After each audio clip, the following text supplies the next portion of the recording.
This is a podcast by WellHouse Church, where we talk about what it's like to be a Christian Monday through Saturday, to live as a person of faith in a culture against faith. So let's talk about mental health. Let's do it. I'm excited. If you guys didn't know, Clayton is in his final year of getting his social work degree, so he's very acquainted with the mental health scene. And so I'm excited to just like chill and learn and drink some coffee and Yeah. Well, not only am I in my final year of my social work degree, I'm actually mental health first aid certified. yeah. That's a recent thing, but and it's so funny because I finished my certification today. Yeah. And Cullen was like, "Hey, do you want to do a thing on mental health on Let's Talk?" I was like, hey, dude, I'm feeling a little burnout, like coming up with all this content. Because, so I had a preaching professor tell me, or not a professor, but like a preaching coach tell me a long time ago.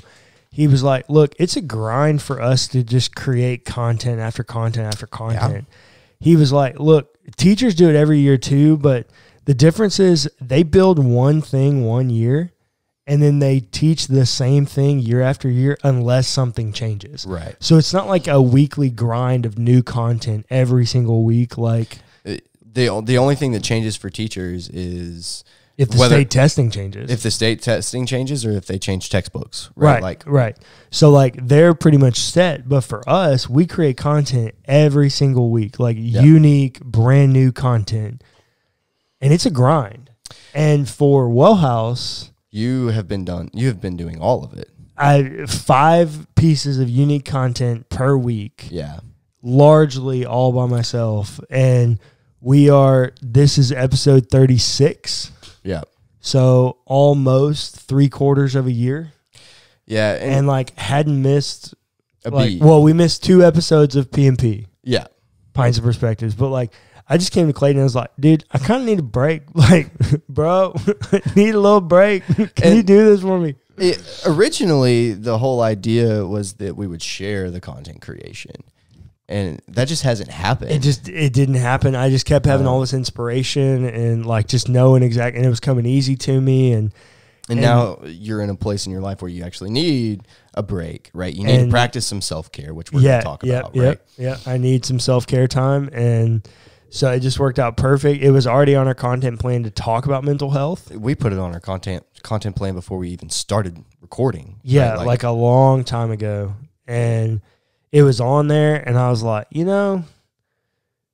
Clayton's in his last year. Like, this is a conversation he can guide. This is a train that he can drive. Like, it's fine. Yeah. And then I asked him today, and he's like, yeah, man, I'm mental health certified as of today. Like, yeah, mental health first aid certified. So I do kind of want to give a disclaimer, or another disclaimer. This is not the equivalent of mental health first aid certification, right? I don't want anybody to walk away from this thinking that they can now diagnose their friends intervene in crisis situations. Not how this works. It's a very different thing, right? Yeah, just as a disclaimer, I have taken a number of courses in mental health. Yeah. And pastoral care and counseling and all kinds of stuff. And I've got 2 degrees, working on a 3rd, like in a very adjacent vein to counseling. I do very little counseling. Yeah. I intentionally try to refer that out because, like, it is so delicate. You really need experts. What's so funny is actually thus far, the people that attend our wells that have needed pastoral care, I've been handling that. Like, well, yeah, that's like eventually going to be your job. That's eventually going to be my job and my title and all that stuff. But so let's jump into this real quick. I do want to kind of give an idea of what mental health is, right? Because the words mental health are very buzzy. Yeah, they're buzzwords. Yeah, like when you put the word mental and the word health, they're 2 different things. But you put them together, they become this big buzzword. Yeah. Right? And they're overused and misused. Yes. And so the definition that I like to point to when we're talking about mental health is the World Health Organization, their definition. And that's what WHO. Yeah. I stand by this, right? It's just golden. Okay. And what it says is mental health is a state of well-being in which an individual realizes his or her own abilities, can cope with the normal stresses of life, can work productively, and is able to make a contribution to his or her community. So it's a very good transition. And it's just so funny that we didn't plan this, but it is a very good transition from our last episode on our last series on community. Yeah. Because what is a community? What do we come to? It's a group of people who love every person in the community, are there for them no matter what the situation of life is. Yeah. It's such a good transition because we talked about briefly, just kind of summing up what you said, a community should feel like a home. Yes. How can you feel at home if you can't talk about mental health challenges? Right. If you can't be vulnerable, yep. Right? This is one way for you to now learn to be vulnerable in your community, to give you some language to talk about your challenges, right? Yeah. And so that is something that I also want to address. The difference between mental health challenges and mental health disorders. We're going to talk a lot about mental health disorders, but and we're going to give some disclaimers that these things are clinically diagnosed, right? But you can see somebody experiencing these same things just on a smaller scale, and that is a mental health challenge. Okay. And a mental health challenge is essentially like, so a very good example, and in all of these podcasts, we try to be as vulnerable and as honest as possible. I am currently going through a mental health challenge. Okay. I feel I have a hard time like getting energy to do things. I feel sometimes a little bit run down. I'm not clinically depressed. It's just I'm having a mental health challenge, right? There's a lot going on in life, and coming off the pandemic and all these sorts of things, trying to adjust to living on my own. Yeah. I'm having a mental health challenge, right? Yeah. And I know you're going through a mental health challenge of your own, right? Does not mean that you are clinically depressed. Right. Correct. So mental health challenges can look like anything, right? They can look like panic attacks. Have you ever had a panic attack? Once. It's rough. Yeah.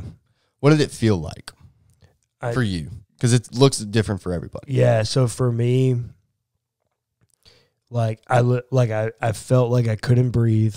Okay, that's fairly common. And like I had to sit down, and I felt a little disoriented. Yeah. And almost lightheaded. Yeah. Yep. So, and it lasted for a good while. I would say over a minute, probably. Yeah. Panic attacks are one example of kind of a short-term, in the moment mental health challenge. Yeah, right? and mine only happened within like the last 6 months. And it's actually, oh wow, okay. Yeah, like I'd never had one up until like the last few months. Wow, I had not heard this yet. Yeah, okay. Yeah. So a mental health, panic attack is probably more better defined as like a mental health crisis. Okay. Because that is something that could actually end up affecting your physical health. Yeah. Right. And so that needs actual intervention if you can't manage it on your own. Yeah. And so for me, whenever I've had a panic attack, I start to see spots. I feel very nauseous, like I'm going to throw up. Yeah. My body temperature shoots up, right? Like panic attacks are a real thing. And that is probably more of a mental health crisis. And also another mental health crisis, someone who's struggling with like paranoia, right? More of a psychosis type situation. Yeah. Hallucinations, delusions, right? Yeah. Hallucinations and delusions, two very different things. Yeah. Delusions are a false reality, right? Like if I climbed up to the top of the house and I said, if I jump off, I'm a fly. Right. That's clearly a delusion. That's a false reality. Yeah. If I start hearing things, seeing things, tasting things, smelling things, feeling things that aren't there, that nobody else sees, feels, hears, smells, whatever. Right. That's a hallucination. Yeah. And that's something that I feel like people don't understand, is that they call hallucinations and delusions the same thing. Yeah. Very different things. And we're going to do an episode on psychosis, and we're going to delve into this more. But these are all just things that, like, I kind of want you guys to be prepared for. We are going to talk about these things. And so if you've ever experienced these sorts of things, I want you to realize we're going to dive into it on a pretty deep scale. And so this is a little bit of a trigger warning. So what we're going to try to do is, as we go through these, this is a faith and culture, like the intersection of faith and culture podcast. So what I'm going to try to do as we dive into these each week, these different areas of mental health, I'm going to try to either find a biblical character that is like a case study that can be looked at, or try to provide some kind of spiritual emphasis on the other side of it. What does this mean if you're experiencing this from a spiritual standpoint? Yeah. Those kinds of things. And these things can also be mitigated through the prayer practices that we're talking about right now. They can't, good choice of word, mitigated. Yeah. They don't go away. No. But they can be minimized. Yeah. They can be lessened. And so all these things that we've been talking about, they can also compound. Yeah. Right. The intersectionality of mental health challenges is redonkulous.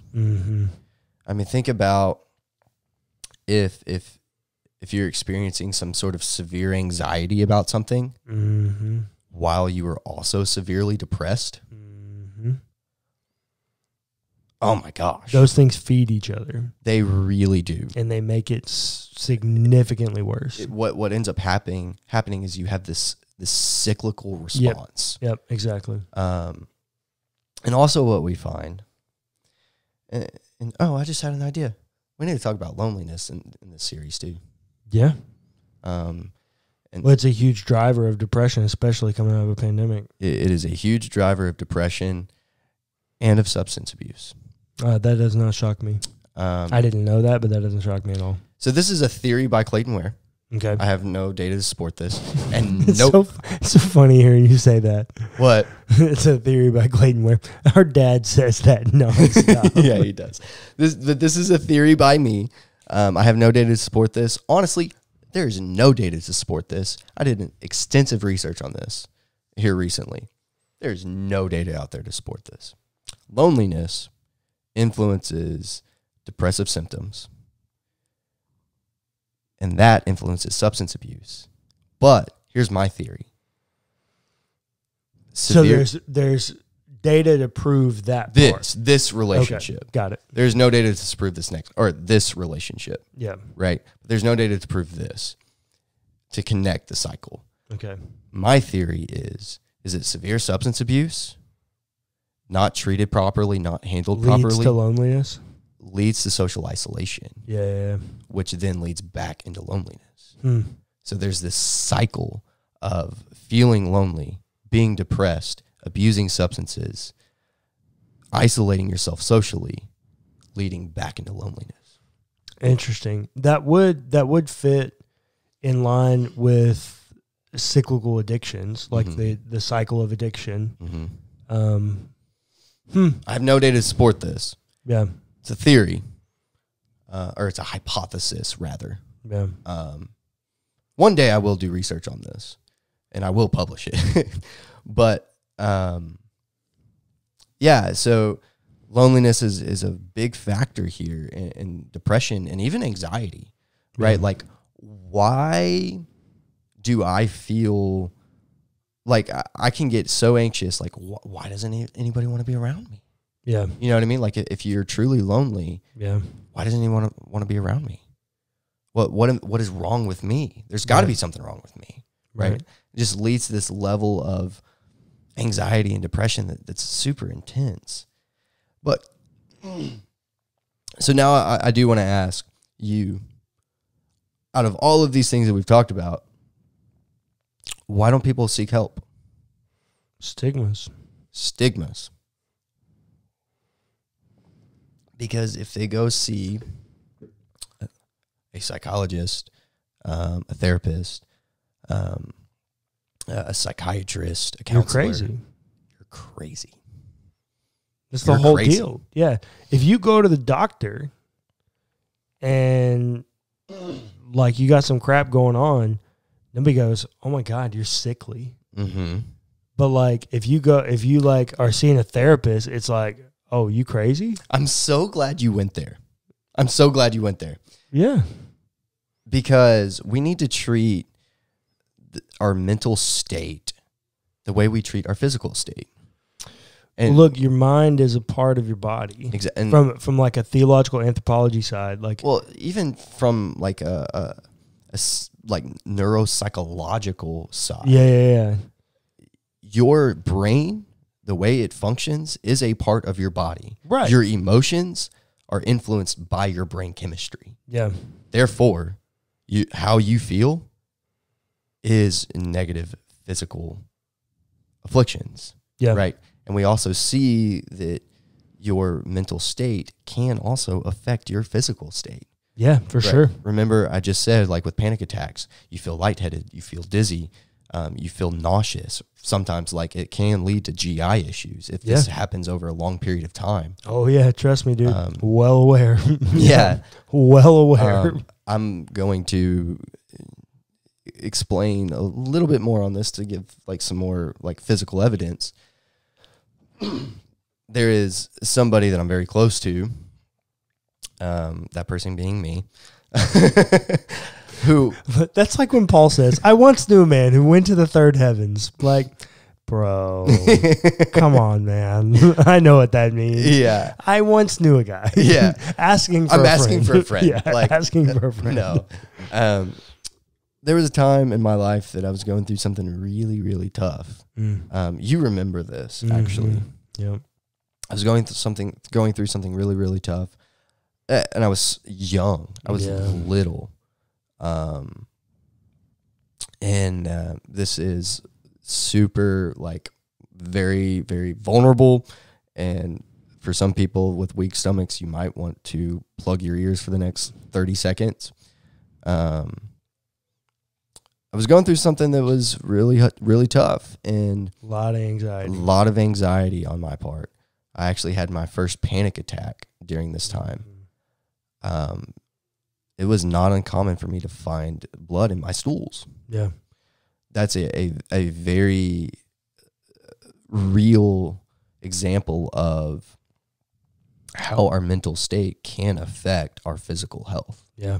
Not only can it affect your physical health and your actual how your body functions, it can also keep you from doing the things that you need to do. Or want to do, but specifically the things that you need to do. Like eat, exercise, right? Drink water. Yeah.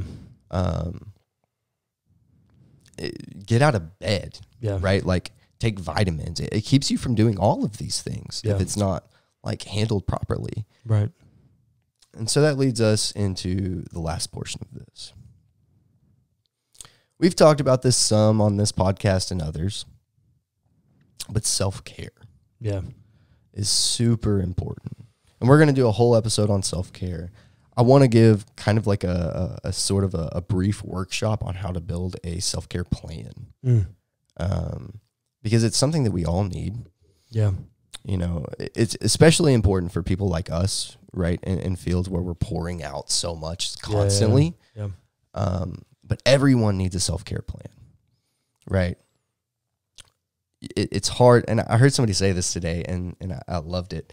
You can't pour out of an empty cup. Yep. Right. 100%. If you're trying, and as a member of your community, and I'm looking at the camera for the YouTube people, and for you guys on the podcast, you can't see me. For you guys as a part of a community, should be a part of a community, you should be pouring into other people. Therefore, you can't pour out of an empty cup. So, self-care, very important. In this same vein of self-care, something that I have found in my own self-care, and it's something that we don't do enough of in America, is celebration. Celebration of the good times. Well, we celebrate holidays. Yeah. Or we celebrate if something magnificent happens. But we don't celebrate little victories. Yeah. We don't celebrate when you get that $1 an hour raise. Yeah. We look at it, it's like, man, it's only $1.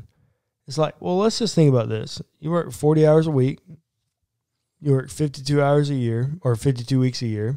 In America, at least. That's 2,080 hours. Yeah. You just made an additional $2,100. Yeah.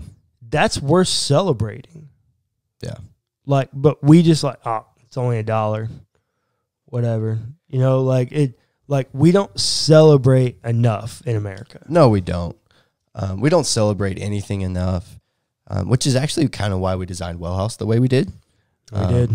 It's very true. Celebration was a very big part of our conversations early in WellHouse. Yeah, it was. And we think that it's really important to celebrate these little victories, these little things, even the little things that God is doing, right, in your life and your community, or in the space that you live, right, like all those sorts of things. Yep. So that is a part of self-care. But another part of self-care is remembering and doing the little activities that constantly remind you of this. You're valuable. You are worthy. You are loved.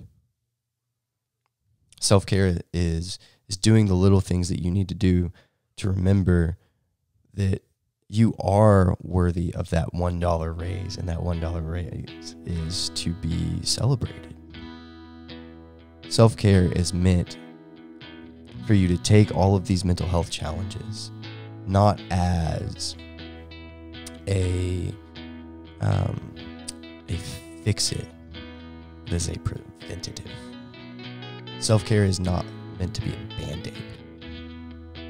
Mental health first aid is to be, or self-care rather, is to be protective armor against these things.